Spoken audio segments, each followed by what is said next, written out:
నేను ఈరోజు నూకోవడం చేస్తున్నాను. ఇదేమో తెల్ల నువ్వులు అనమాట. తెల్ల నువ్వులు, దీనికి మూడే ఇంగ్రీడియంట్స్.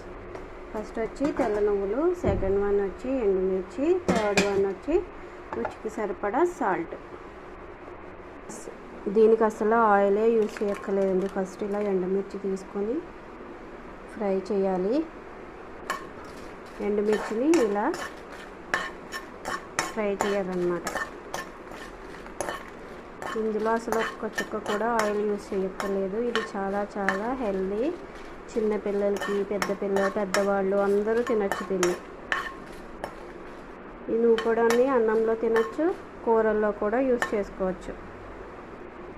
ఎండుమిర్చిని ఇలా బాగా వేయించుకోవాలి. ఇలా వేగిన ఎండుమిర్చిని ఒక కప్పులోకి తీసేసుకుందాం. ఎండుమిర్చిని ఇలా కప్పులోకి తీసేసుకున్నానండి. నెక్స్ట్ వచ్చేసి నువ్వుపప్పు వేస్తున్నాను.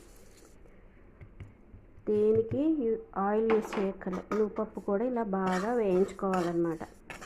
మంచి స్మెల్ వస్తుంది, కమ్మటి వాసన. అప్పటి వరకు నువ్వుపప్పుని బాగా వేయించుకోవాలి.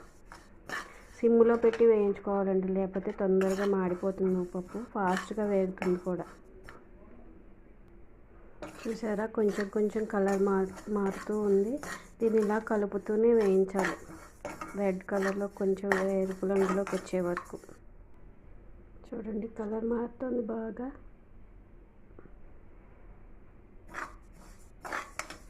రెడ్డిష్లోకి వస్తుంది. ఇలా వేగితే సరిపోతుంది. స్టవ్ ఆఫ్ చేసేసుకుందాం. చల్లారిన తర్వాత ఎండుమిర్చి, నువ్వుపప్పు, కొంచెం సాల్ట్ వేసి మిక్సీ పట్టుకోవాలి. ఫస్ట్ మిక్సీ జార్లో ఎండుమిర్చి ఆడేసుకోవాలి. కొంచెం నువ్వుపప్పు బాగా చల్లారాలండి. వేడి మీద కనుక మిక్సీ పడితే అది ముద్దగా అయిపోయి ఉండ చుట్టుకుపోతుంది. అందుకని నువ్వుపప్పు బాగా చల్లారిన తర్వాత మిక్సీ పట్టాలి. నువ్వుపప్పు బాగా చల్లారిపోయిందండి. దీన్ని ఇప్పుడు మిక్సీలో వేసేసి మెత్తగా ఆడుకుందాం. నువ్వుపప్పుని ఆడేసుకుందాము. ఇందులోనే టేస్ట్కి సరిపడా కొంచెం సాల్ట్ కూడా యాడ్ చేసేసుకొని మిక్సీ పట్టేసుకుందాం. నువ్వుపప్పు పొడి రెడీ అయిపోయిందండి.